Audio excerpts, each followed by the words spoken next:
You're listening to Podketeers. Welcome to episode 234 of Podketeers. The trailers for Marvel's Captain Marvel, Avengers, Endgame, and Lion King recently dropped, and we discussed several things about them, including what we got out of them and other trailers in this spoiler-rich culture that we live in. And I asked the question, is The Lion King really live action? Tune in to find out. We also talk about the new Beauty and the Beast attraction coming to Tokyo, our Disney Christmas traditions, and an interesting article about how the Disney company is suspending annual passes for product flippers. Remember that if you want to join the conversation, you can connect with us by searching for Podketeers on Facebook, Instagram, and on Twitter. You can also leave a comment in the blog post for this episode over at podketeers.com/234. If you want to leave a comment, just make sure that you try to keep it civil. We want to spark a conversation and not necessarily an argument, because arguments don't really get you anywhere, but conversations can change the world. If you have any last-minute shopping for yourself or anyone on your list, take a look at some of our t-shirt designs over at podketeers.com/gear. Maybe you want to get the heartbeat of a Disney fan shirt, or the Tink Happy Thoughts shirt, or maybe even one of our not-so-ugly sweater designs. There's several designs to choose from, and because it's the holiday season, you can get 15% off your next order with the coupon code NOTUGLY during checkout. The site again to check out is podketeers.com/gear. If you're like me, I know you're going to be doing some of that shopping on Amazon as well. You can help us out a lot before your next purchase by starting off at podketeers.com/Amazon. There you'll find a huge button that will take you to Amazon's page using our special referral link, and anything that you buy may earn us a small commission as a thank you from Amazon for mentioning them on this podcast. To everyone taking a few extra seconds to help us out, thank you very much for that support. And finally, a huge shout out as always to the FGP Squad for their help in making these episodes possible via their contributions on Patreon. For more information on how you can become one of our podcast Fairy Godparents, you can head over to podketeers.com/FGP, and for as little as $1, you can become part of the FGP Squad, maybe even a one-time donation. But for a contribution of at least $5 or more, you will also get the exclusive Fairy Godparent button as a thank you for your help. And to everyone on the FGP Squad, we thank you as always for your support. All right, it is time to jump into the episode, so here we go. This is episode 234 of Podketeers.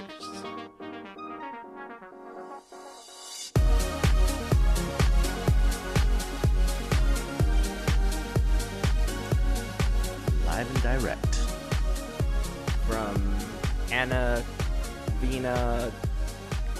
Wait, how many cities are we in? Coming to you live from Southern California. There it is. That was, yeah. There you go. Better.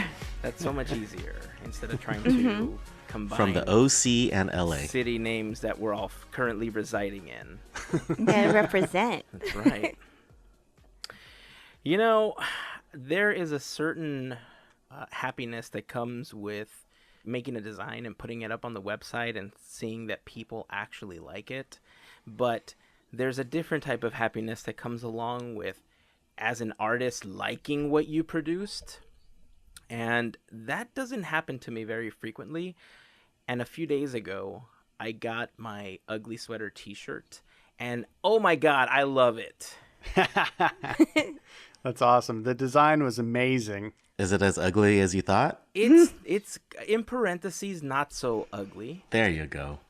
But I was beautiful. wearing it yesterday, and I was super happy with how it came out. And the process to create it was fairly tedious, because I told Gavin a little bit about how I created it, but going in and making sure that all of the edges had that stitched look to it, and making sure that it was a complete sweater design was tedious.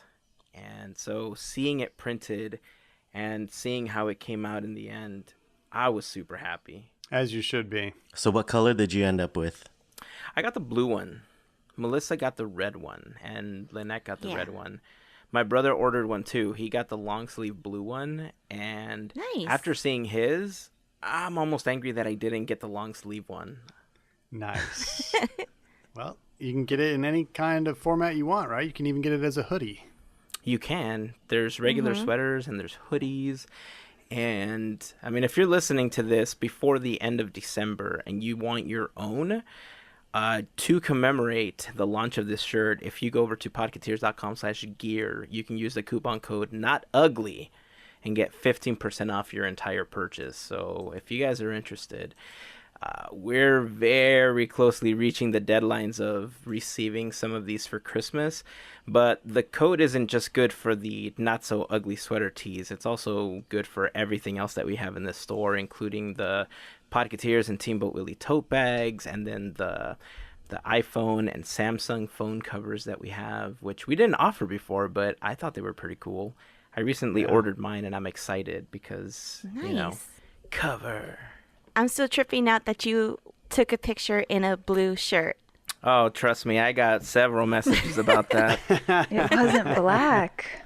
Instead of people responding with, "Oh wow, that's a really cool shirt," most of the messages I got, "What? You're wearing a blue shirt?"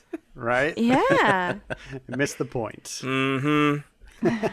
So yeah, so those are up. Pretty happy about those. Like I said, if you guys want to check them out, head over to podketeers.com/gear. Use the coupon code NOTUGLY to get your own.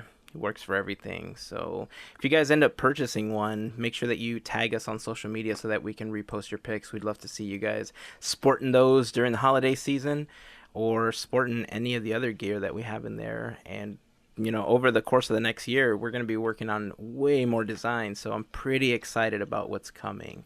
So stay tuned for that. And make sure that you sign up for the newsletter because you will be getting exclusive coupon codes throughout the year as well. So yay! What would be the last day for them to order the shirt to get it by Christmas? It's past the day of this episode launch. So just in time for New Year's. Yeah, just in time for There New you Year's. go. I mean, Possibly. It's the thought that counts. yeah, I mean, it would. I mean, if you guys are having your holiday party like way after, then you're good. You're set. Or if you plan on celebrating, later on, then it's all good. Or if you want to bank it for next year, also a good idea. Yeah. Or maybe Christmas is all year round for you. Or Christmas is all year round. They also celebrate Christmas in July, don't they? Yep. Yep. So there you go. We can bring Christmas it in back July. then, too. You'll be months ahead of time. That's right. You will be. So think about it. Order that and other designs. You'll be fine. So can I just say that it looks like the world is going Marvel crazy again?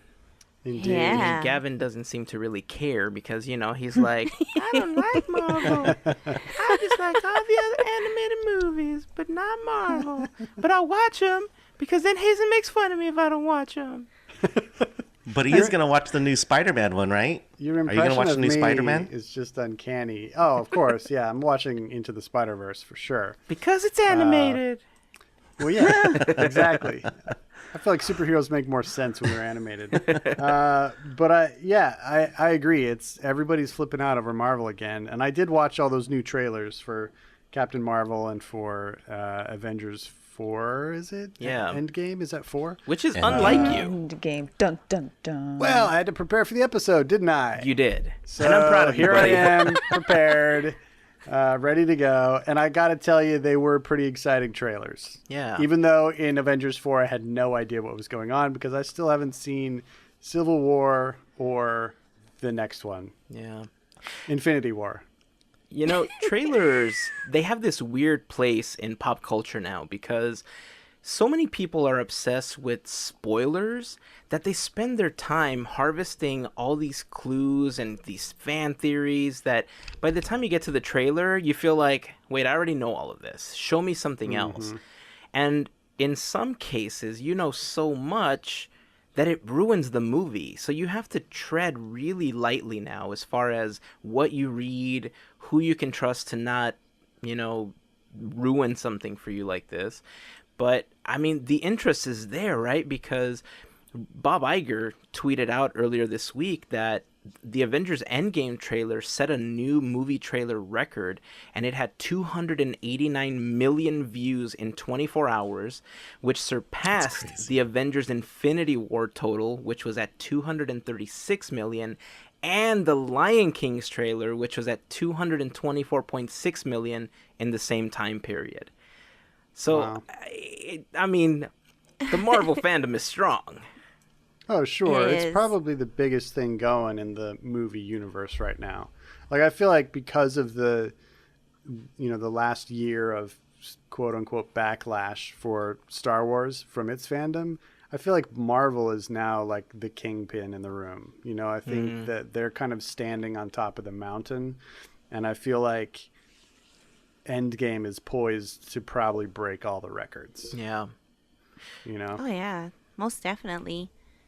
Man, that trailer just left me with more questions. Yeah, because it really didn't answer much. Right, and you see these little things, and you're like, man, like what, who, what? Like you just, yeah. It does make a little more sense, Gavin, if you watch Infinity War and Ant-Man versus the Wasp and stuff, because especially their end sequences, tip into the trailers now. So, Right. I mean, if you want to Yeah. borrow them, buddy, let me know, and I will take you the Blu-ray so you can watch them. But I'll think about it. they're worth Thanks. watching, man. They're worth At least it's watching. not a no. Yeah, that's true. It wasn't a mean- hard no. I'll get around That's to them true. eventually, I'm sure. I when it comes down to it though, the ones that I like the best are the solo movies. I don't like the team up movies nearly as much as the solo movies. I don't know why that is exactly, but that's a big reason why I haven't watched a lot of them. So like I was actually more interested in Captain Marvel, that trailer, than the Avengers movie. I didn't know anything about Captain Marvel, but that trailer, I think that trailer is well constructed to really entice somebody who is just looking for a good movie to watch. It does look really entertaining. Looks like there's an element of mystery, tons of action and adventure, and kind of a new type of superhero that we haven't seen recently. I feel like she's very different than anything else I can think of, at least in the Marvel universe for sure. Oh, certainly. So I thought that was pretty cool. I had no idea, and I watched the trailer and was kind of impressed. So I like origin stories, so I'll probably watch that one. Yeah, that was going to be my follow-up question. If you think that you like the single ones more because they give you some more context, because they're primarily origin stories, Yeah. with the exception of the best Thor, which was Ragnarok. Sure, and that's true. I do like that the most, and that's why I usually just kind of stop after the first one because I know the backstory, and that's what I'm interested in. And continuing adventures is not really my, what I love. I've been on record of telling how much I like sequels, so I think that kind of plays into it for me. Like, just give me the story of how they came to be awesome. Now I know how they're awesome. This I'm is good. the story. This is the story of how they became awesome as a group.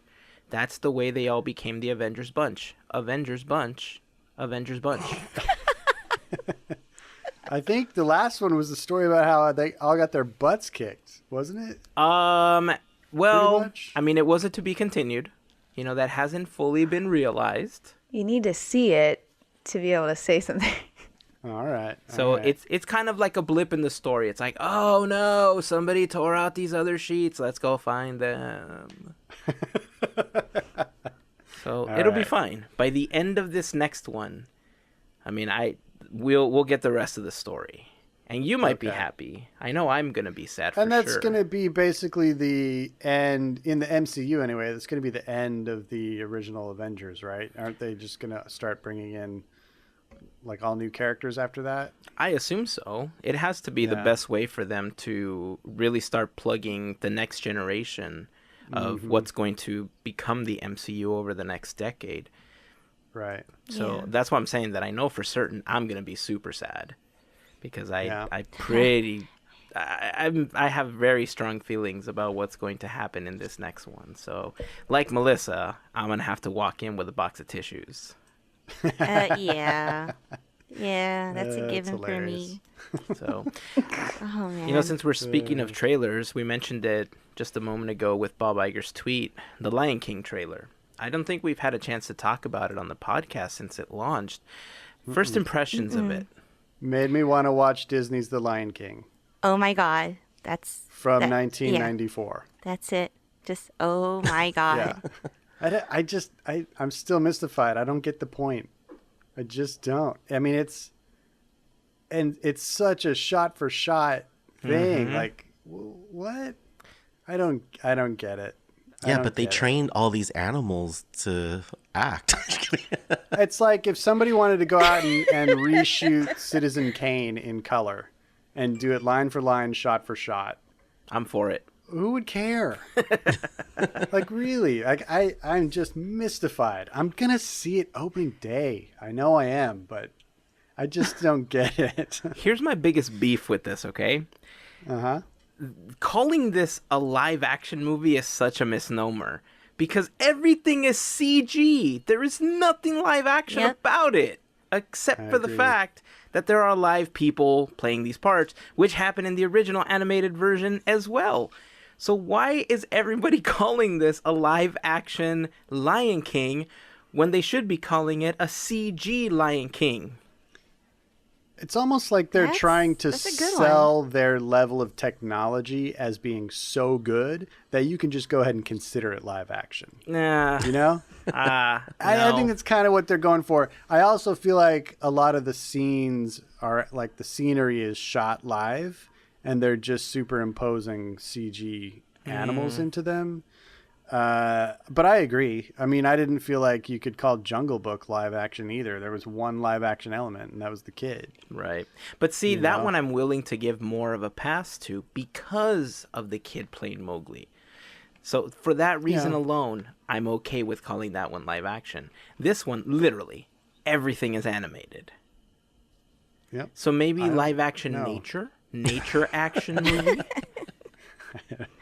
I let them call it what they're going to call it. I don't really care. I just feel like they're trying to sell it that way because they think it's awesome. Yeah. And I mean, to be fair, it is pretty awesome looking. I mean, yeah. Oh, no, but it's gorgeous. I wish they would give us a new original story set in the African savannah. Like the Elephant King. I feel like the Disney company as a whole, including Marvel and Pixar and all of it, they're so obsessed and so the output is so overwhelmingly sequelized right now or remakes that I just feel like there's a huge lack of that originality. And the originality and creativity of this company is what made them so great. You know, every time they would bring us something, it would be something new and different, you know? Little Mermaid to Beauty and the Beast to Aladdin to Lion King. I mean, holy crap, those movies were just blowing people's minds at every step. And now it's just sequels and remakes. That's all they do, it seems like, you know? It seems like forever ago since Coco came out. And we don't even know when we're going to get another original animated movie. So it's just this weird time where they're just cashing in on old glories. And that seems to be the only thing that they're doing. And it's a little disheartening. Like I said, I'm going to go see that movie day one. Lion King, the original, is the movie I saw more than any other movie in the theater. I saw it a total of 18 times. And at the theater? At the theater. It's one of my very favorite movies of all time. Back when tickets were only $3. Well, some of them, I saw it twice when it was released several years ago in 3D. But yeah, I saw it about 16 times originally. Wow. So I'm Kudos. passionate about that movie and that period of animation. And, you know, so I'll see this movie. I'm a huge fan of the songs, you know, by Elton John and Tim Rice. I love the story. I love the setting. I'm going to go see it. I just don't feel like there was ever a need for it, you know? Because what they created originally was perfect. I mean, it's a masterpiece. Whether or not it's your favorite Renaissance film, it's one of the greatest things they ever created, you know? And it's crazy to me. But I had a thought, and this kind of transitions into something we're going to talk about later. So, like, all these remakes they're doing also seem to be coinciding with park attractions, like Beauty and the Beast, Little Mermaid. Can we be getting an Aladdin and a Lion King attraction coming to the parks? Because We know that so many things they're doing in the parks now are IP driven.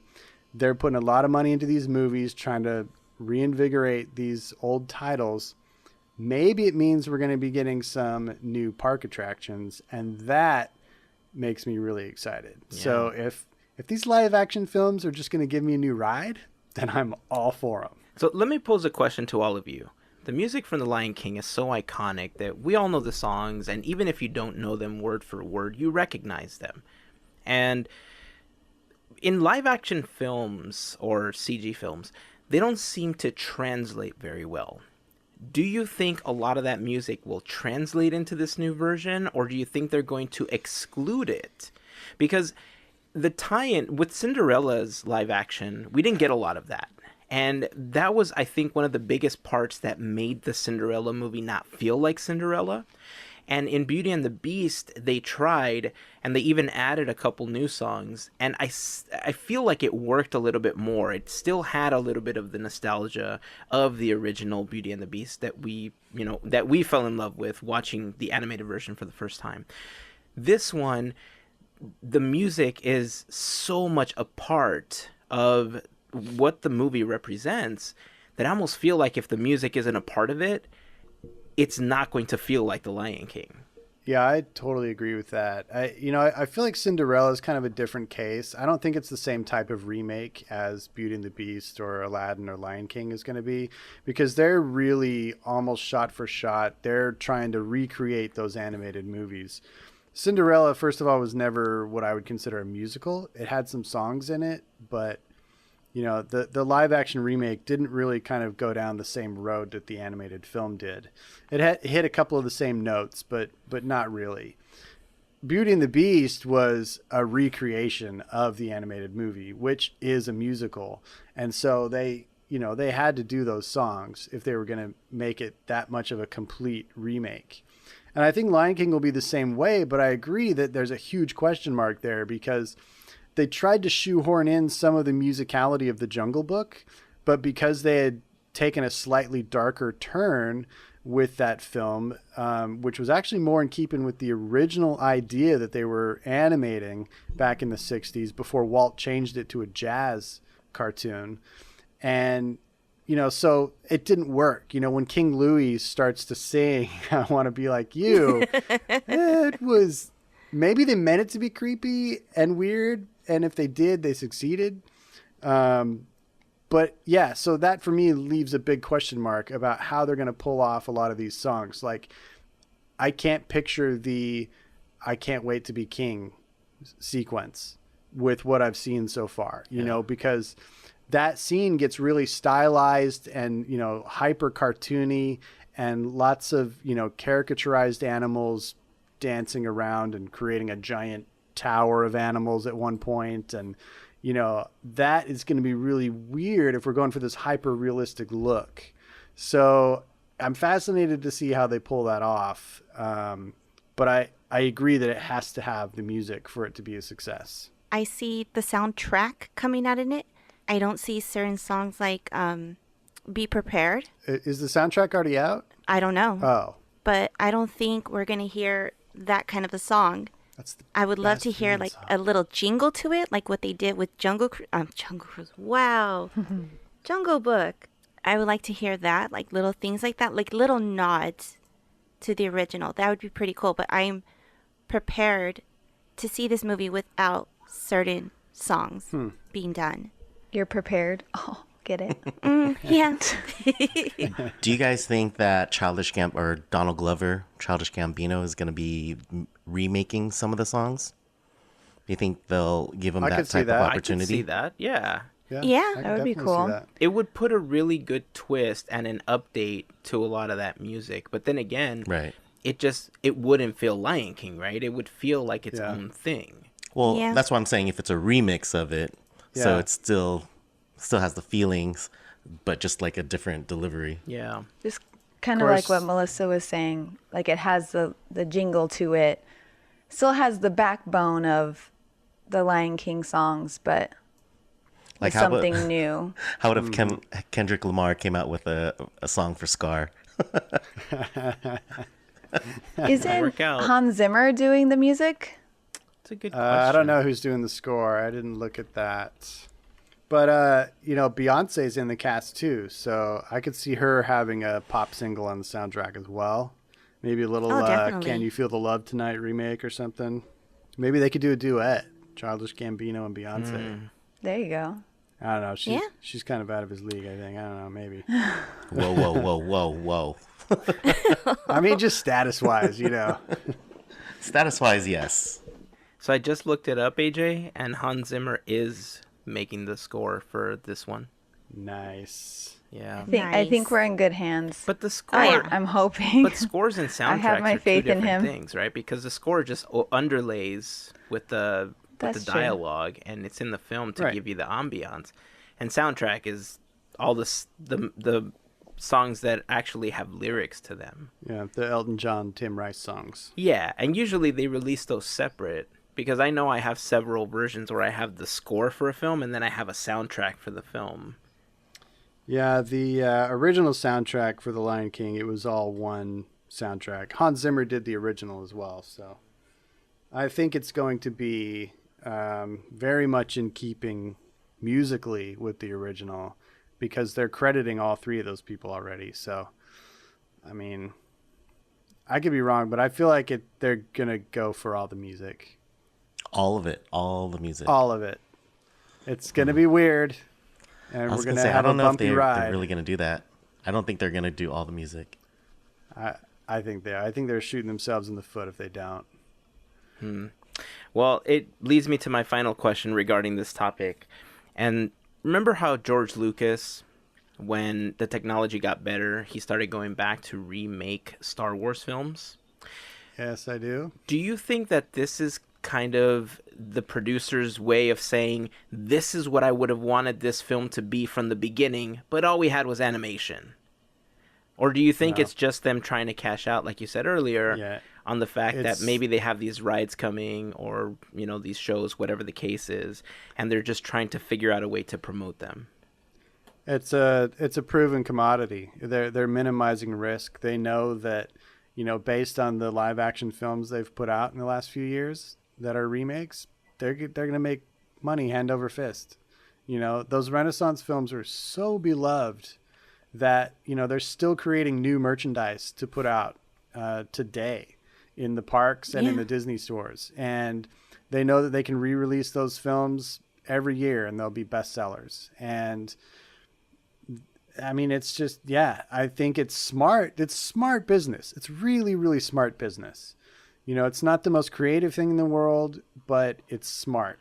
And I think they know that, and they're going to cash in on that until the bubble bursts, which I don't know if it ever will, but they will. And, because animation is a very expensive way to make film. It's the most expensive way to make a film. And, there's never a guarantee. And, you don't want a Black Cauldron on your hands. Yeah. The movie that was beat by the Care Bears movie. I mean, come on. I mean, it's the Care Bears, dude. Come on now. Yeah. What do you think, Jeffrey Katzenberg, what do you think he's thinking with all these? I don't know. I don't know what he thinks about remakes and sequels, but I mean, he was all about the dollar bills. So, I mean, I think he'd be fine with it. I think he wishes he was cashing in on it. For those of you who don't know, Jeffrey Katzenberg was the head of the animation studio, mostly during the Michael Eisner years. And, he was in charge of the studio during the Renaissance era, basically. He was very crucial in the way that Beauty and the Beast got made in particular. And that kind of set the tone for many of the films that followed. He is the one that, brought in all the Broadway talent and really pushed it as, this kind of high-end musical almost. And in many ways, that kind of set the course for the next many years of films that we all know was hugely successful. So, he was a very big driving force in those days in the studio, but, he was just a studio head. He was not a creative. And so he was kind of a tough, he ruled with an iron fist and kind of drove the studio, very pointedly in the direction he wanted it to be. Later on, after he left Disney, went on to form DreamWorks with Steven Spielberg, and headed up Prince of Egypt and Road to El Dorado. And his track record of success is unquestionable, but he was very much a businessman about making the most that could possibly made off of this filmmaking format. So, The Lion King was his last movie that he worked on, right? I With believe Disney? that's correct. Yeah. So, I believe with, his history that we know, I think he'd be all on board with this current trend. And playing him in our Port Disney movie will be Fozzie Bear. Waka waka. It's the opposite of Jeffrey Katzenberger. That's why it makes it so wonderful. Beautiful. Who would play him for real though? Like Sam the Eagle? Like who would it be? Oh, and the Muppets? Sam would be the most serious to really pull him off, because every one of them has such a either too kind of a side or too wild funny of a side. Like I could never picture him as Gonzo playing him, right? Right. Maybe Scooter. Oh, Yeah, maybe. I know. But if you needed Scooter's someone more of a like- pushover. Oh, that's true. Yeah. So Sam would be pretty good. You just have to give Sam glasses. I 'Cause they mean, have the same hair. honestly, the pushiest one in the show is Miss Piggy. So maybe. Oh, that would be a good one. Interesting. And she rules with an iron fist, She right? does. She does. Good call. Good call. All right. Well, we do want to talk about this attraction that's coming up in Tokyo, right? Yeah. Yeah. Beauty and the Beast is going to be getting a new attraction, and video was released by Imagineering over in Tokyo. And I have to say that the animatronics look absolutely gorgeous. I think they It really stepped does. it up from some of the new techniques and technology that they developed when they made the Frozen attraction over at Epcot. I mean, what are your thoughts? What are your feelings? And when are your plane tickets? Right? Give us a couple of years. Well, ours is But next man, year. Philippe looks amazing. Right? Belle looks great, of course, but an animal to look realistic, I'm mind blown. Yeah. Yeah, it looks crazy. I think we're one step away from animatronics beating meet and greet characters instead of face characters. Yeah. Because that Belle, you're like, that's Belle. Yeah. That's Yeah. Belle. Right. She moves so lifelike. Yeah, the way she's like graceful. You're like, what Yeah. is going on? She's not doing the robot at all. Yeah. I think there's a couple of things that I feel that over the course of the next 5 years, they're really going to master. Like just getting things like blinking to look a little bit more natural, because there's one transition in the video that they're showing where the blink happens way too slow, and you pick up on, it's not human like to do something. That was like a sigh. That wasn't a blink. It was a sigh. So I think once they begin to master some of that and making the eyes look squishy, going back to our Abraham Lincoln conversation from some time ago, I think they're nailing it. I think you're Yeah. right. If they could get to the point where animatronics would be doing meet and greets, that's like Disney the next generation. They already have similar technology with Roz and with Crush. They could really pull this off.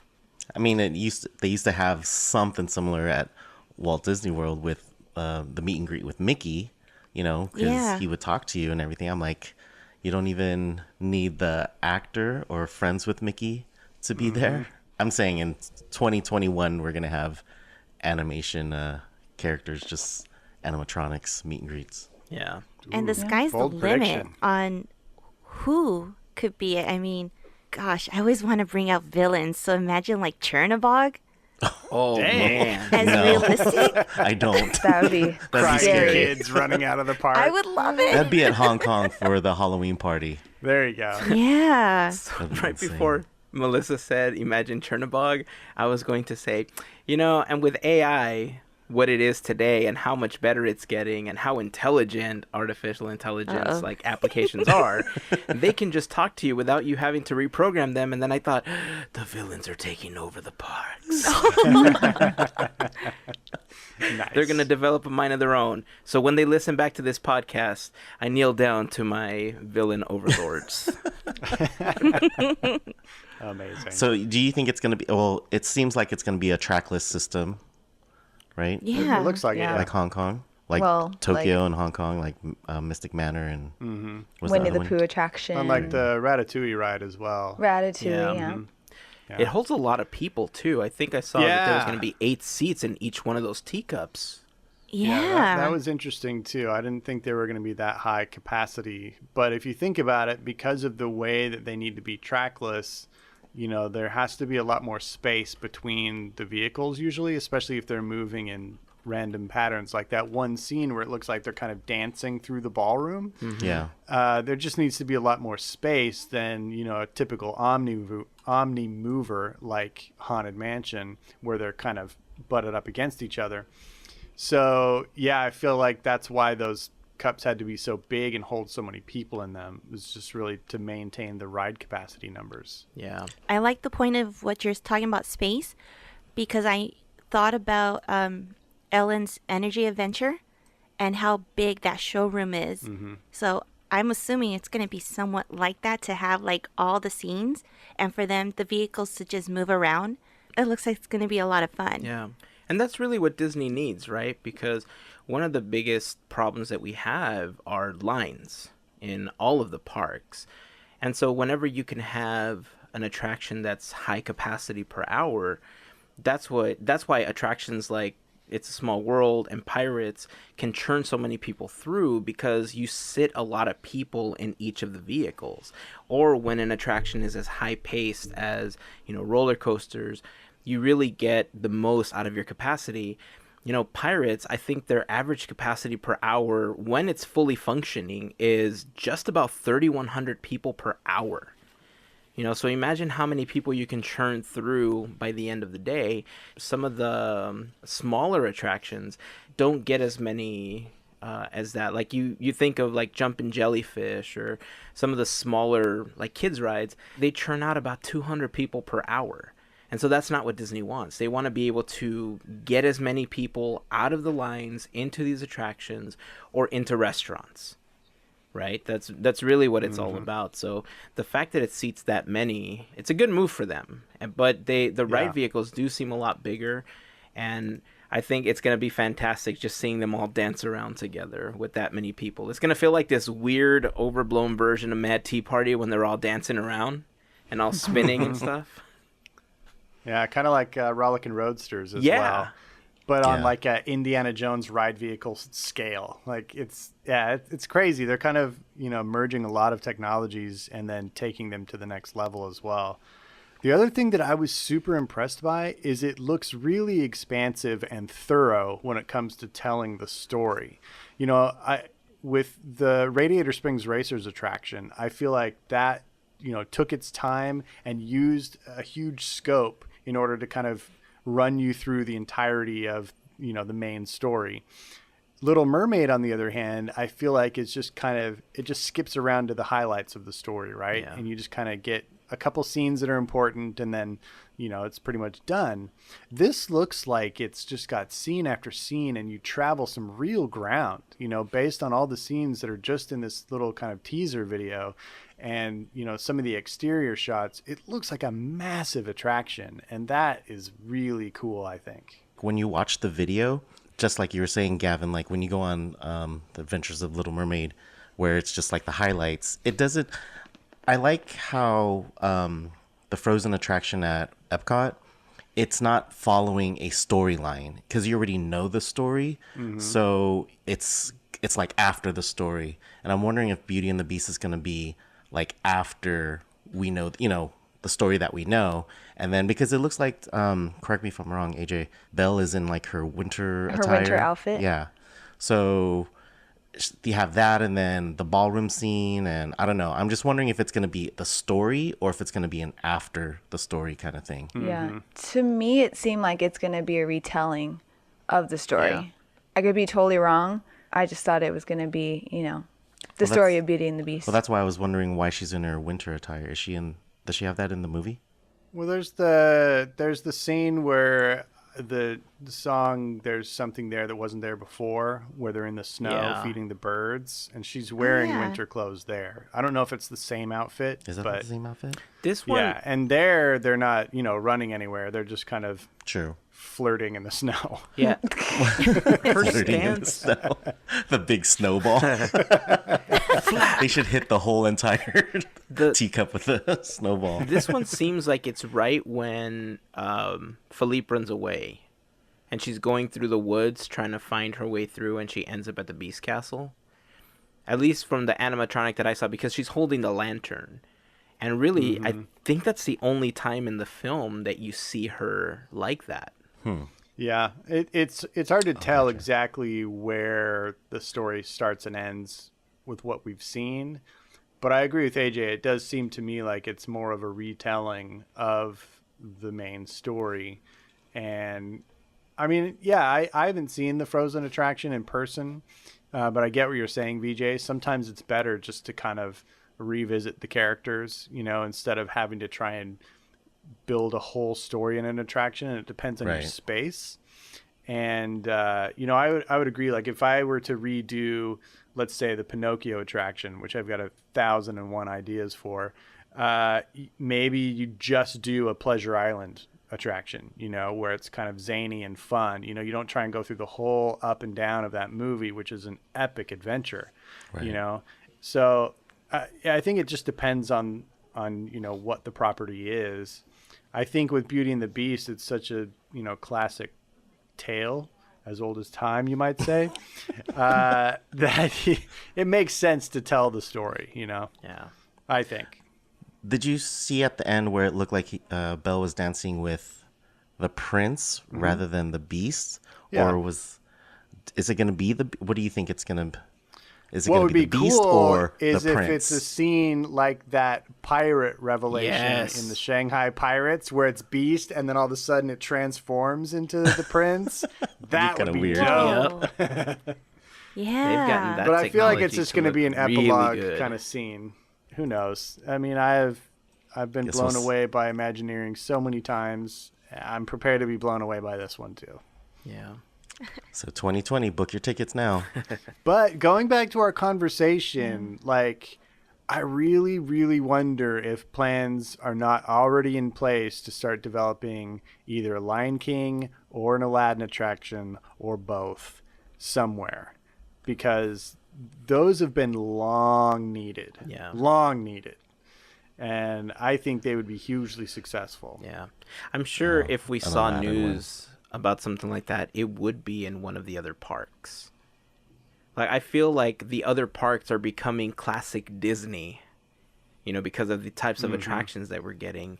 And here we're getting more of the new stuff. We're getting all of the IP based, like the Star Wars and Marvel stuff. Yeah, there's still dead areas of the park, though, that can be taken over by classics. Very true. All right. Well, if you guys have any thoughts on the new Beauty and the Beast attraction that's going to be coming to Tokyo in 2020, join the conversation over on Facebook, Instagram, or on Twitter. Just search for Podketeers. We'd love to hear your thoughts on it. And speaking of thoughts, I want to read a quick comment was left by listener Adriana regarding our conversation of some of our Disney favorites when we were talking about our movies and stuff that we watch. She left a comment that I think you guys are going to find favorable. I was like, yeah, okay. Yeah, sure, whatever. So it is a Christmas movie. Yay! So she says in her comment, great episode. I just wanted to share my list. Disney. These are her top 3. She says Muppet Christmas Carol is her number 1. The Santa Claus, all 3, because she loves them all. So she kind of has like a 2A, 2B, and a 2C. And then for 3, Nice. I'll Be Home for Christmas. So gotta have some JTT love. Yeah. For reals? I'm not the only one? That's her number 3. Yeah. AJ just watched it for the first time. Nice. What'd you think about I it? feel like I've seen it before. That movie's 20 years old now, Yeah. by the way. I So feel are like highlights. It is a young adult. I feel like I've seen it, but yes, I just rewatched it again. Cool. Well, her honorable mention for Disney was Nightmare Before Christmas. Okay. Nice. Her non-Disney top 3 were number 1 was White Christmas, 2 Oh yeah. Christmas with the Cranks, and then 3 Very nice. Jim Carrey's The Grinch, or The Grinch Who Stole Christmas. Nice. Her honorable mention was Yay. Scrooged, and she's saying, I'm looking forward to watching Scrooged. Meet Me in St. Louis. Thanks for the recommendation, Gavin. Oh, and Hazen, I gotta agree with everyone else. Nightmare Before Christmas is both a Halloween and Christmas movie. Happy podcasting. Yes. So, Adriana, thank you for leaving that comment on the blog post. I think we're just gonna have to agree to disagree on this one. But we appreciate you She leaving made the a good comments. choice. If you guys want to leave any comments on anything that we talk about, like I said, check out the blog post for each episode. You can also join the conversation on any of our social networks. There was something that blew up on social media, speaking of social networks, this last week, and I wanted to briefly touch on it. And, you know, we've complained about this in the past, and that is that when we try to go get a collectible, by the time that we get there, all of a sudden, you stand in this 3-hour line, and then there's nothing. And it's always because there's people purchasing massive amounts to resell on eBay. And so we have tried to come up with these solutions on our side, which, you know, Disney can implement if they want to. I mean, we know that they listen. And one of them was that you scan an annual pass so that every pass that you have, you know, essentially purchase one of these buckets. This last week, there was a report in the Orange County Register which spread to several other media outlets. No official word from Disney on this, by the way. I do want to make that clear. This was just something that was written in a couple of media stories. But it looks like Disney is revoking people's annual passes when they're purchasing these collectibles and reselling them on sites like eBay. So who wants to start on this one? Because I have so many thoughts on this, but I want to hear what you guys have to say before I say what I want to say. I think it's the best idea ever. Just because coming from being a sneakerhead where I had to wait hours and hours at 3 a.m. for a pair of Jordans, the same Jordans that just dropped today, actually, and not being able to get it because either people had people in line to buy multiples, or there's something always happened. You know what I mean? So it just takes away from being a collector or being somebody that loves that product, you know, and you're waiting, and then for somebody to just take it right in front of, like, right away from you and then flip it on eBay. It just bothers me so much. And I hate that hype beast game, because people could say like in the article, oh, there's personal shoppers or whatever. Like, I think if you're a personal shopper, then Disney wouldn't take away your pass. Does that make sense? Mm-hmm. Yeah. Because if you are a personal shopper for one thing, you and that person that you're the personal shopper for wouldn't be online selling it. You know, there wouldn't be a record for Disney to say, hey, you're a personal shopper, I'm taking this away. It's only the people that are buying multiple, like 10s, 20s, 30s, and then flipping them for, you know, 300% of what the product is. And then all the people that stood in line who are actual collectors, like lovers of Disney like us, we get shafted and we get nothing, you know? So I think it's a great thing. I applaud Disney. And I know there's people who are like, oh, I bought it, I could do whatever I want with it. I don't think that, you know, applies to them. They could sell it on OfferUp or whatever. One-off things is not a problem. It's the people that are buying the 10s, the 20s, Right. the 30s. And then you see laughing and skipping along Main Street with this big old bag of Funko Pops. And you're like, oh, I guess I stood in line for no reason. Like, I would be mad for Gavin if he was in that line for that Tiki mug and didn't get one. And he was within the first 1,000. Well, remember I went for the Ezra Funko, and I was like 15 minutes into the release, and there was no more. Like, I think like 15 or 20 minutes after it got released, and they were all gone. Yeah, so I don't want that happening to any of us. So, I mean, because you take the time to go into the park and get these items. It's not like just going to Target. you have to park at the parking structure. It takes like an hour to get into the park when you finally park, unless you take an Uber. But still, taking that time on your day off, or even if you have the day off, but just taking that time and not being able to get something, that sucks. So I'm glad Disney's doing something about it. I stand behind Disney a whole 100%, 110%. It's been frustrating, and I've been in a line for a Finalmation when they used to have them at D Street, and I remember having to be in line, and it wasn't that bad, and this was maybe, 5 years ago, maybe. Lately, it's been really, really bad to where that Funko, Hazen, I remember you were like, oh, I'm going to go to Wonderground, and to hear that they were gone, it's like, are you kidding me? It upsets me even more to see the people with bags, on Instagram, on social media, seeing them, and some gloat. And it's like, how can you do that? How can you ruin the magic for others who really want these items? Like you said, VJ, who would treasure them? You're making money off, you're making much more money off of Disney. I don't see, it's not smart. It's not smart. You're going to get caught. You're going to get in trouble. Why would you do that? Why would you? It just gets me upset. Don't spoil the magic for others. So kudos for Disney for stepping up and doing what they had to do. Unfortunately, there's consequences to your actions, and that's what's happened. Yeah, I'm glad they're starting to address it as well. I don't know how effective this is going to be and how thorough they can be with this type of methodology, but hopefully it at least gets people in a different mindset that this is kind of uncool.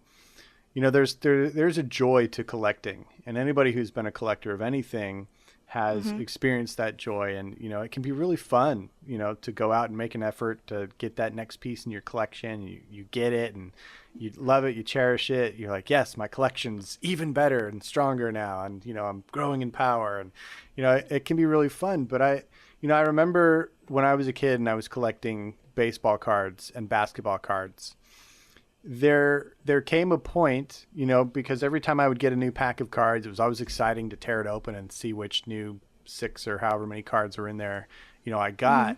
But there comes a point when you realize, wait, I've got $20 and they sell a whole box of cards. And I would buy, trading cards by the box instead of by the pack.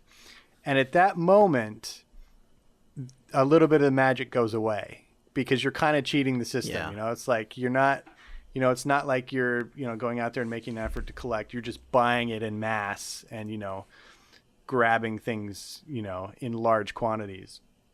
And it takes away from it in some way. And, collecting is kind of an incremental hobby. And the fact that you're actually even just taking away those increments from people by buying in mass of these limited quantity things, it's kind of mean, it's mean-spirited almost. And, when they do that, it takes away from the people that, really want it and will cherish it. And, it earns them dirty money, I think. It's tainted for me. And I feel like it's nuts that they've been allowed to kind of get away with it for so long, really. So it is good that they're addressing it, and hopefully this kind of sends a little ripple of fear and caution out there to the people that are being blatant about it, and hopefully that'll get them to be more considerate. But I don't know. If it comes down to the almighty dollar, I'm sure they're still going to try. Yeah. So I think you guys all echo the same sentiment, that I think a lot of us feel when it comes to collecting stuff like this. And that is that, one, we're happy that Disney is doing something about this, because we've all been affected by trying to collect something in the parks or at downtown Disney that we haven't been able to because somebody just buys these en masse. Now, again, I do want to reiterate that Disney has not put out an official statement on this. This was a news story that broke because a couple of people caught wind, and we don't know if it was also, if their passes were taken away based on other things that they may have been doing in the park. This may have been the reason that they were given because it was the easiest reason to give. With that said, what they reported was that Disney took away their pass and made them continue paying their monthly payments while they were suspended for an entire year. If that turns out to be true, I think that's super heavy-handed on Disney's side. That's a gangster move right there. I mean, if you can't go, I think that's punishment alone. I mean, but that's the thing, because they've basically committed to paying for that annual pass. Right. So if somebody paid outright for it and they got theirs revoked, they're not going to give them half their year's money back. Right. You know, they're not going to prorate it. It's a commitment. You know, They signed a contract. Yeah, you signed it when you signed up to do that. So I'm on their side. They're obligated to continue. They broke the rules, so they can't come, but they're on the hook for that money they committed to. It makes sense to me. I'm pretty sure with people's quote unquote side hustle, they made so much more money. They could have bought 8 passes, you know. So yeah, Disney should charge them. Get some of that money back that they stole from us, you know, actual collectors, or from everybody else because they were too greedy to sell a $20 popcorn bucket for $80, you know. I'm pretty sure they didn't feel bad for getting all that profit. And see, that's where I felt like the biggest disconnect was, because it looks like there's this huge disconnect between just a personal shopper, a friend doing a favor for a friend, and these people buying en masse. So the people buying the dozens of products and selling them, totally on board with what you guys are saying, right? I'm totally there with you guys. But some of the personal shoppers, I think one guy reported that he barely made at most like $200 on his best month or something like that. That he figured out that it just wasn't worth it for him to be doing it, but he continued to do it. There are some people who do charge their quote services. That's what gives them a bad name, because you know, you could go and let's say purchase something for a family member who can't make it, and it's just one little thing, something really innocent that you're not going to mark up or anything, but it's the others who decide to be the rotten apples that kill it. And it's sad. I think it really comes that it down happens. to what you just said there, either charging for the service or marking up the product. If I'm down there and, you know, one of you guys wants the popcorn bucket and I get it and you Venmo me the money for it, that's not what they're concerned about. Well, we've done that you know? several times. Yeah. Right, exactly. So, you know, it's the people that are profiting off of it. And the real damage, the money stolen, is the reputation damage to Disney. You know, because if people, you know, are going there on vacation and they heard about this popcorn bucket and they get there and it's all sold out and they look online and it's just a bunch of vultures selling them for $200, you know, then everybody looks bad. And so they're just trying to avoid the bad taste in everybody's mouth for the cool. It's really cool that I'm not into them, but it's really cool that Disney creates unique popcorn buckets for different lands and they change all the time. You know, like what other place does that? You know, everybody else is just cardboard buckets or maybe a plastic bucket that you can reuse, but not themed like Disney. I mean, freaking TIE Fighters and Cinderella's carriage and Mickey Mouse. I mean, it's crazy the amount of cool novelty they create for simple things like that. And for them to put all that work into it and then, you know, half of the people have a bad taste in their mouth about it because it was bought up by cheaters to the system. Yeah, I get why they want to kind of swoop in and kick all those people out. I would too. And it is one of the big complaints that you see on social media, right? Especially on Twitter, where, oh, you didn't order enough, Disney. Oh, you only had this many. I couldn't even get one 20 minutes in. And it wasn't that Disney didn't order enough. They always, you know, acknowledge about how many they think they're going to sell of this product. But it's these types of people purchasing this amount of product that's really ruining the experience like you guys are talking about. So we don't know personally this personal shopper, but we do know of somebody who goes to Japan, to Tokyo, to buy things like any merchandise, not limited stuff, and try to flip it on eBay for X amount of dollars. Like she could go and say, hey, you wanted that Mickey backpack from Tokyo. I'll get that for you and I'll charge a little fee and then send it to you because she has to take her time to go out there. What do you think about that? Like someone who does that? That's a personal shopper. Yeah, I mean, I think it's the same Yeah. thing. It's just so tricky because, especially with the international parks, it kind of makes sense because very few people have the luxury to actually collect, from, let's say, the Tokyo Disney Resort, because they can't just go over there all the time, and you can't necessarily buy it online all the time. So I'm glad you brought that up. It kind of leads where I think this is all leading towards. And it's the fact that Disney is really trying to push the Shop Disney site. Shop Disney kind of became a bigger thing over the last couple of years because it all of a sudden made a lot of merchandise that wasn't available to the public available for them to purchase. So as they begin to expand Shop Disney, I'm sure that they're going to start including some international products that weren't necessarily available.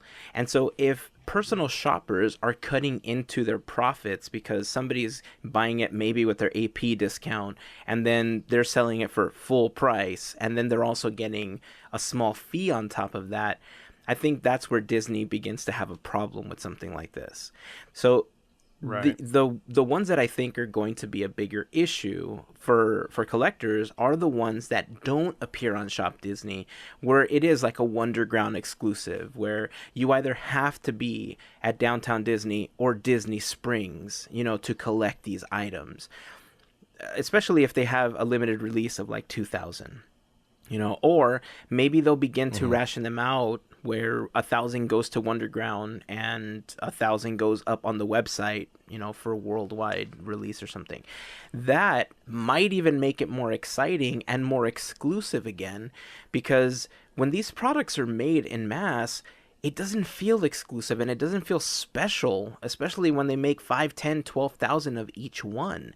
So if they begin to limit them, it will make these items special. At least to me, that's kind of how I see it.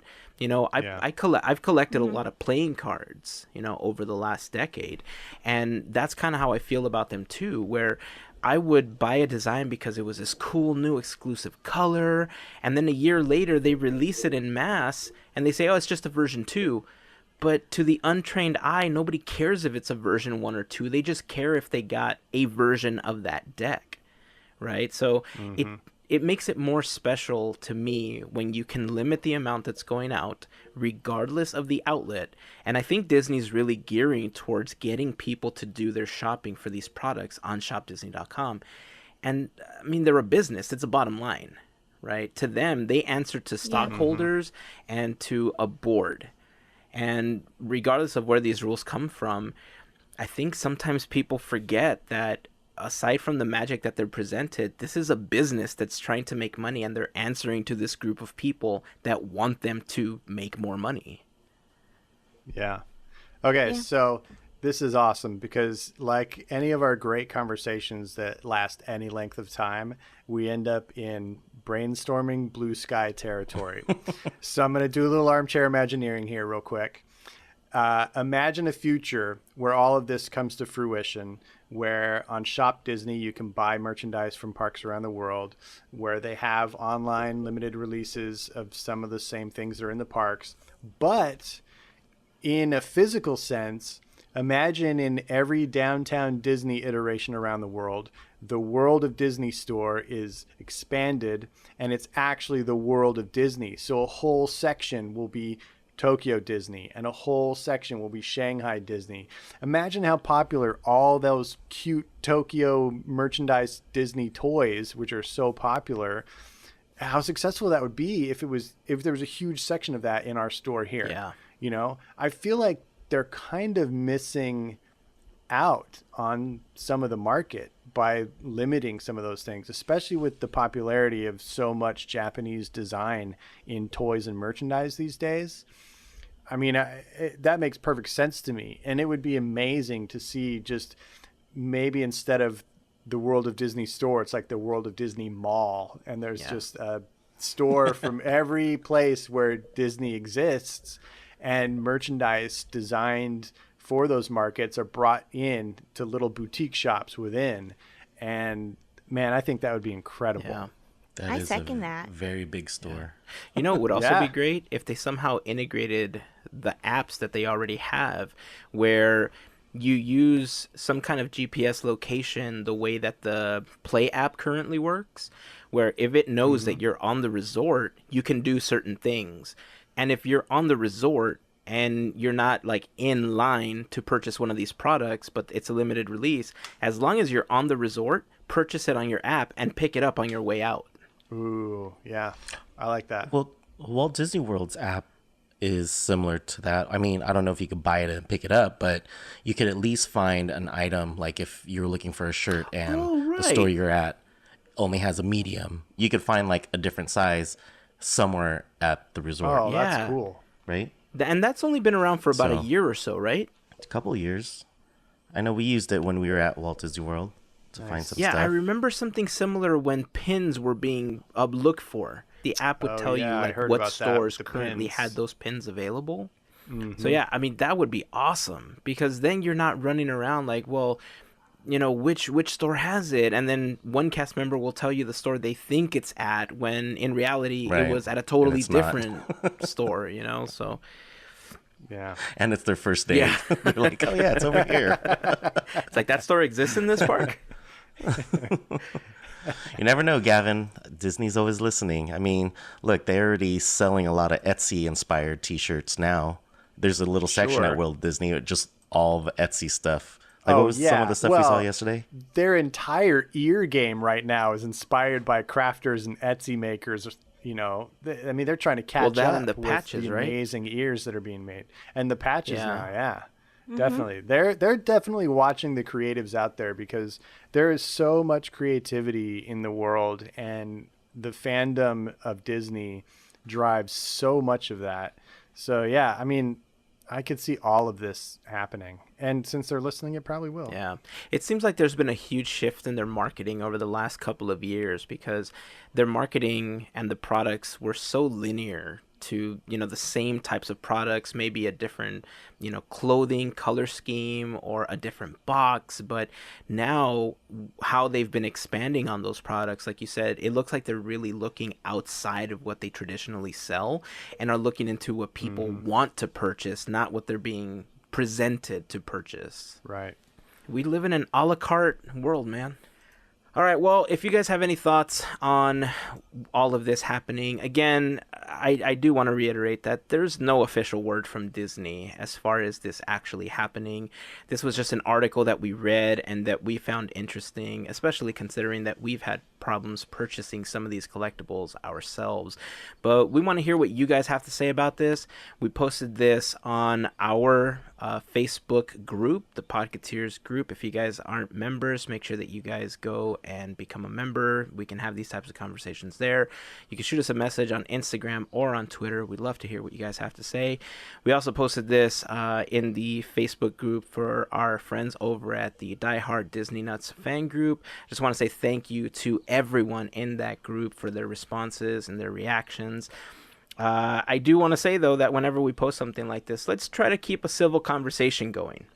We're not here to, you know, speak ill of anybody. We're not here to, you know, spark up crazy, you know, arguments. We just want to have an intelligent conversation about the problem and how we can possibly try to find a solution that maybe we can't implement, but hopefully somebody listening can implement. Because all we want to do is we want to spread the magic and we want to try to keep that magic going on for as many people as possible. So if you guys want to hit us up with some comments or ideas, make sure to leave them in any comment section on those social media accounts or in the blog post for the episode over at podketeers.com/234. Before we continue, I just want to remind you guys that this episode of Podketeers is brought to you by our Fairy Godparents. Who are our Fairy Godparents? Well, they like to call themselves the FGP Squad, and they are a group of amazing individuals that hook us up with a monthly contribution via Patreon. If you want a little bit more information on how you can become part of the FGP Squad, head on over to podketeers.com/FGP. For as little as $1 a month, you can become part of the FGP Squad, but for a contribution of at least $5, you also get the exclusive Fairy Godparent button as a thank you for your support.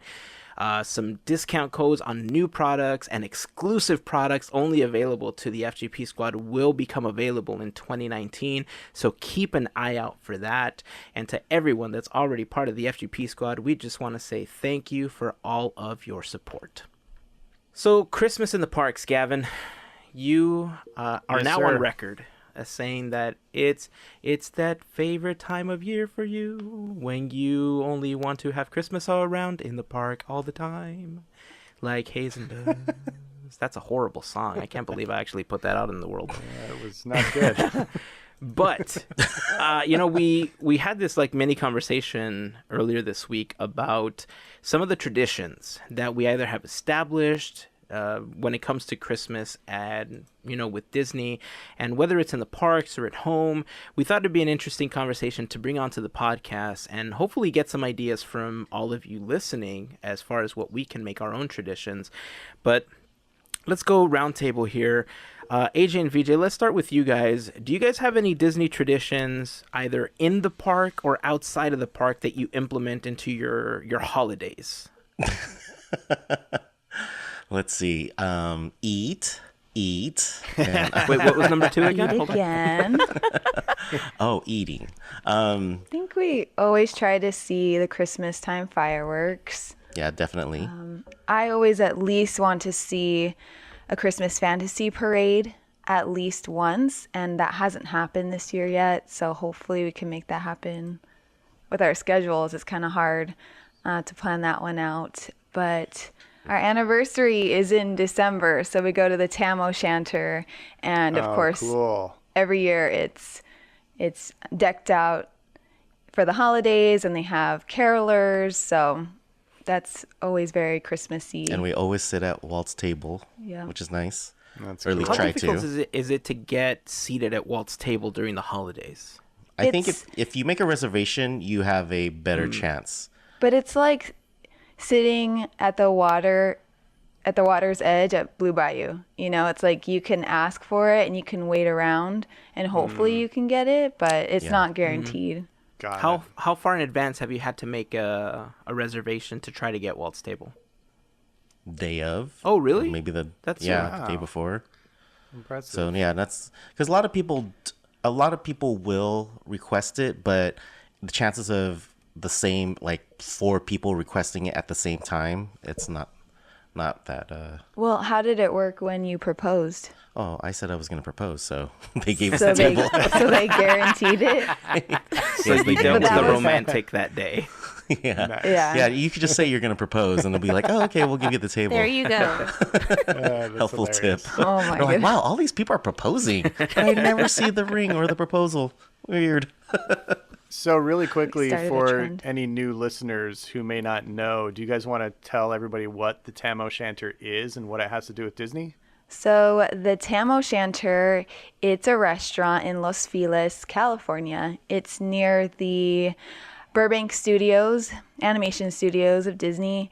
And Walt Disney used to always go to this restaurant because it was close to the studio. Is his favorite restaurant. He had a favorite table. And so now they have a table that says Walt's Table, and there's Imagineer carvings on the table, and it's just really magical, and the food's really great, and it's a great place to go if you love Disney. And really it's cool. it's the home of Laurie's prime rib. So that's where it started. So prime you'll see the rib. seasonings there, and then the cottage or the room where Walt's table is at was also an inspiration for the cottage scene of Snow White. Because if you Really? when you're sitting in it, you're like, wow, this kind of feels like I'm in the movie. So that's where I he didn't got know some of the inspiration for Snow White. So that's cool. Very cool. Yeah. Another tradition, I always have to get turkey pot pie. Oh yeah, we made that What's happen last Turkey pot night. pie. Pacific Wharf. It is Oh, so yeah. good. So good. Sounds good. Is it like Yeah, a it like a is. personal pie, or like can 2 people share it? It's the It's a soup. Oh, it's the soup. I thought it was an actual Yeah. pie. No, it's a soup that tastes like the pie, but Oh, because it's in interesting. the bread bowl. It's just the insides. Got it. So, but rule or my tip is to get the turkey pot pie, but get the soup on the side so you could tear up the bread and dip it, so you're not left with this soggy bowl that you Got it. have to get messy with your hands. And But tell the lovely folks what you have to do with the Oh, yeah. butter. oh, because Pacific Wharf gives you cold butter. Yeah. Take the bowl of soup and put it over the butter. It warms it up, and it's easier to spread on Nice. the bread. Does it come So- into little foil wrapped like Yeah. squares? I Yep. always just put those in my pockets. Pocket, yeah, Yeah, I used to and too. But if you just be patient for a couple minutes and then whip them out and they're good to go. but then if you forget about it, then you have buttery pants, and nobody likes buttery pants. You got a Just buttered put it wallet. under the bowl. Get 4 of them. Put it on top. Perfect. Probably 30 seconds, smart. you're cool. Probably smart. It's funny. We're gonna see all these listeners have butter problems. Hashtag butter problems. Hashtag butter problems. Just tag us in it. I was listening to Podketeers, and then Mel, some of Yeah. your Christmas traditions. Okay. Well, one of them is actually the gingerbread cookie decorating. That's always been fun from when they had it at Big Thunder Ranch and Toontown. We used to take them, we used to decorate them, and that's always been fun. And they're always good because you got candy and M&Ms that left over that you could eat. So totally a win-win. Do they still do that? Yeah. I haven't seen it. I can't think of it right now, but it's the little stand by Fantasyland Theater where they have Oh. Mickey and the Magical Map. Is it Edelweiss Snacks? No. No. What is that one called? Troubadour? Yes. believe. Yes, that's it. That's where they have the kits now. Okay. So you could do them there. I don't know where in DCA or if they have them there, but I know that they have them there in Disneyland. That's always been a fun one. But another one, and I totally forgot until now, and it may sound like, what? It's winter, it's cold, why would you eat this? But they only have it in December, is the peppermint ice cream. Ah, yes. Ooh. And they only have it in December. So yeah, I will make line for it. I will have one scoop. one. At You're gonna wait all closing, that and it's all time for good. one? Might as well go all out and get a sundae. Well, now, There you go. Mobile ordering now at Carnation Well, or at now- Gibson Girl. of course, but back then they didn't have that. Oh, Do that's now. true. Good stuff. Is that the only thing you eat peppermint wise at the park? For December, yeah. For regular, it'll be chocolate, and I'll add like a topping on top, because they don't have Rocky Road, Aw. which breaks my heart. So I have to go to the Ghirardelli's to know. get that. Get on that. Yeah. Someone at Disney. Oh, Got some bummer. Rocky Road there. You gotta go to Ghirardelli. Some of us loves the Rocky Road. Yes. Oh, free chocolates. Very Bum. cool. Wait, do they still do that? The Yeah, free they chocolate? do. Yeah. Okay, I cool. believe Right now- so. Yeah. I remember somebody saying they didn't do it. I was like, what? Blasphemy. We would have heard about Yeah. it. They still do. They still do the All free the bread Disney across people. at the bakery too. Sweet. Oh, that's funny. What about you, Gavin? I know this is your first year with Christmas at Disneyland, but do you have any established outside the park or any that you'd like to make a tradition? You know, it's interesting because Charlie and I are still working on, building new routines and new traditions, being recent transplants to Southern California.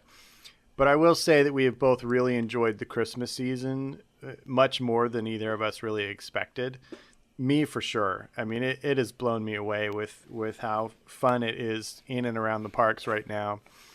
And I know that there are some things that we've experienced that we definitely plan to year after year. And probably the top things that we've enjoyed are the castle lighting that they do twice a night. It's just a sweet little thing that takes like 3 or 4 minutes, but it ends in snow and a cheesy song, which like pulls at your heartstrings, and it's just a magical moment.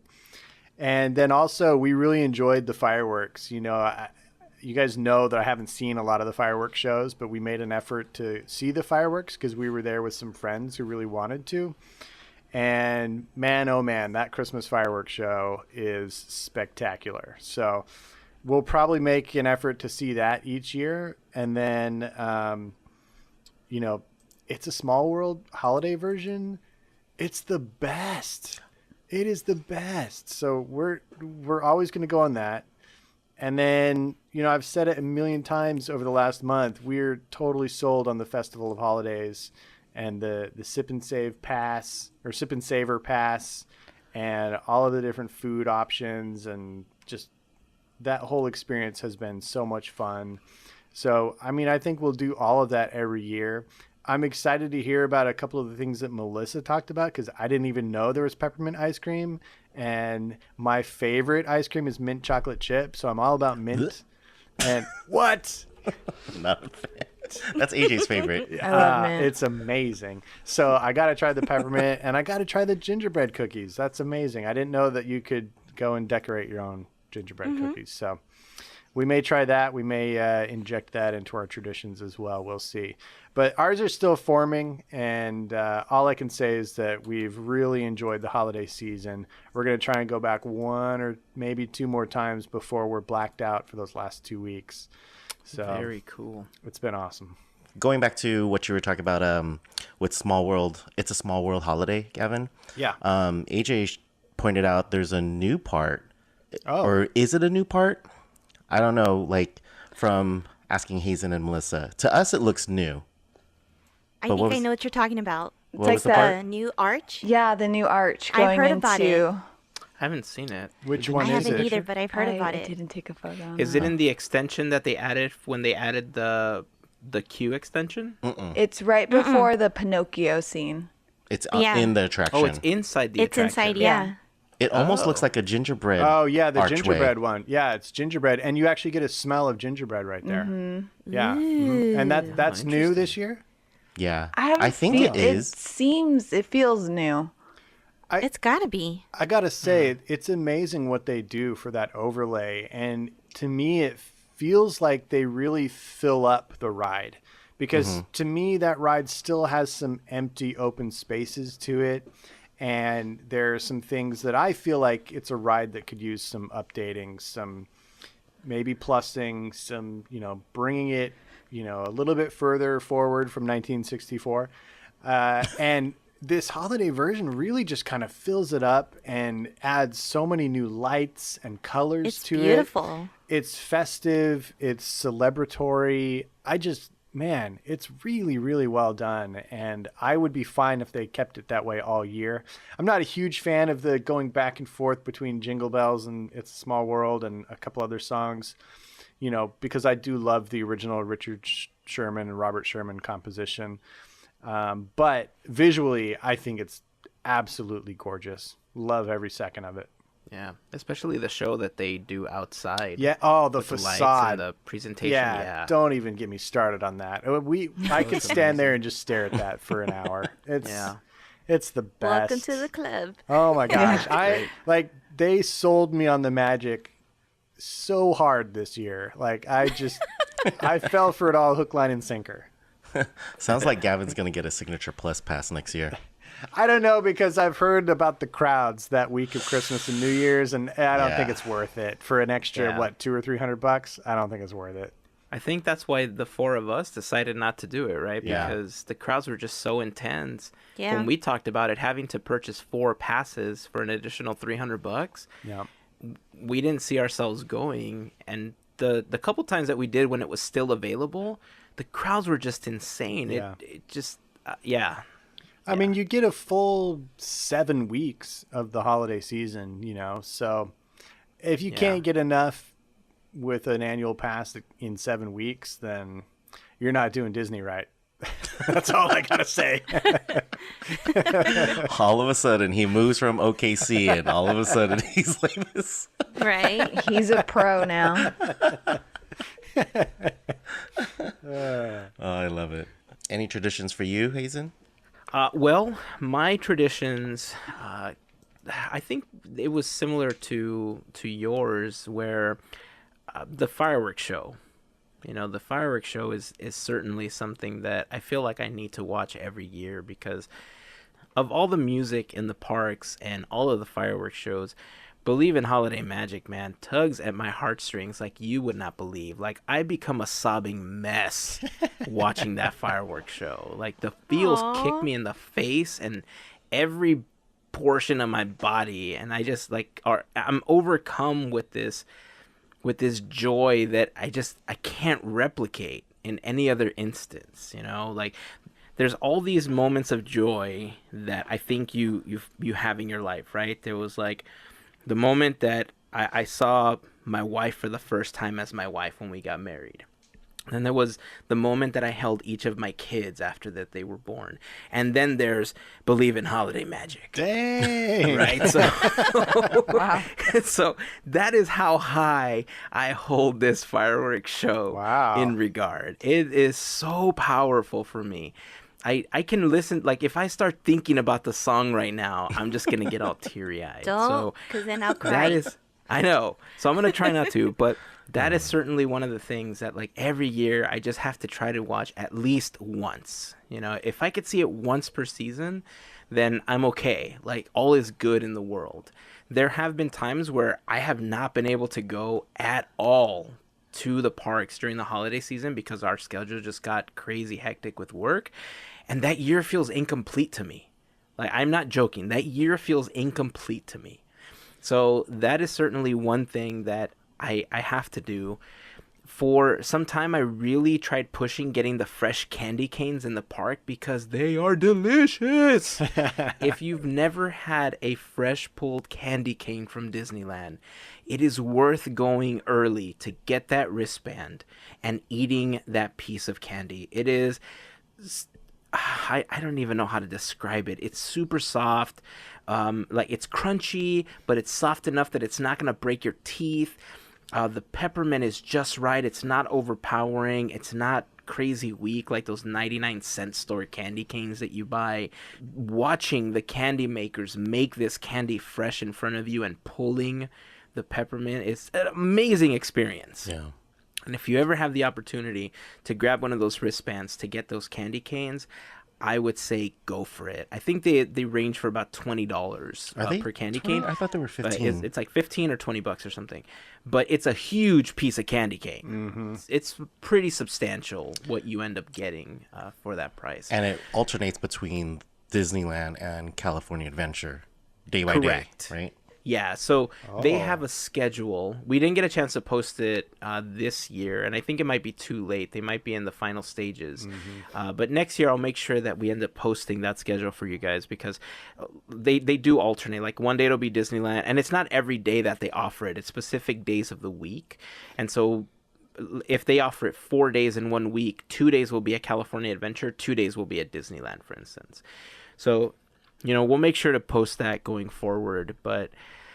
I mean, other stuff is, you know, just kind of icing on the cake, I think. Going to It's a Small World and seeing some of the other offerings that they have. Seeing Santa Claus, you know, I think at California Adventure is a highlight for our kids. You know, going into the trail and seeing Santa Claus is pretty big for them. But as far as I'm concerned, I think just the fireworks show and as many times as I can try to get that hand-pulled candy cane, man, because it is delightful. The only other thing that I've always wanted to do that I feel like could be a part of Christmas tradition, and I've just never been able to stand in line long enough, or I've never gotten an invite from anybody, hint, hint, if anybody wants to ever invite me, it's the Candlelight Processional. Yes, I've always wanted to see Star-Lord in a Christmas show. Who wouldn't? The Candlelight Processional is so rich in Disney history, and it's such an amazing piece of Americana that is a tradition that ranges all the way back to, I think, the second year of the park opening, second or third year of after the park opened. You know, we're going to be talking about the Candlelight Processional in the next episode. So if you've never heard about it or if you've ever been curious, tune into our next episode next week because we'll be talking about the Candlelight Processional and the history, what it means to Disney and how it got started. But yeah, that is the other thing that I feel like if it was part of my Christmas tradition, I'd be so for it. Well, Now we want to hear your traditions. So you've heard all of ours. If you have any outside of the parks, especially because you can't make it either to Disneyland or Walt Disney World during the holidays because you just live too far, let us know how you celebrate Disney outside of the parks. And if you do have park traditions, we'd love to hear those as well. We always love discovering new things that we can do, like this gingerbread thing. I didn't even know was a thing till you mentioned it, Melissa. So I feel like that would be something cool that the boys would enjoy doing. Oh, yeah, definitely. So, yeah, make sure to leave us a comment over at podketeers.com/234. You can also join the conversation over on Instagram, Twitter, or on Facebook. We're at Podketeers. Remember, that's Podket, not K-A-T, Keteers. And, yeah, I'm curious to see what other people do to celebrate Disney or the holidays Disney style. You know, maybe add a little ho ho ho to that Dole Whip somehow, a little Santa hat. I don't know, peppermint or something. I don't know, pineapple and peppermint. How do you think that would go? Crazy.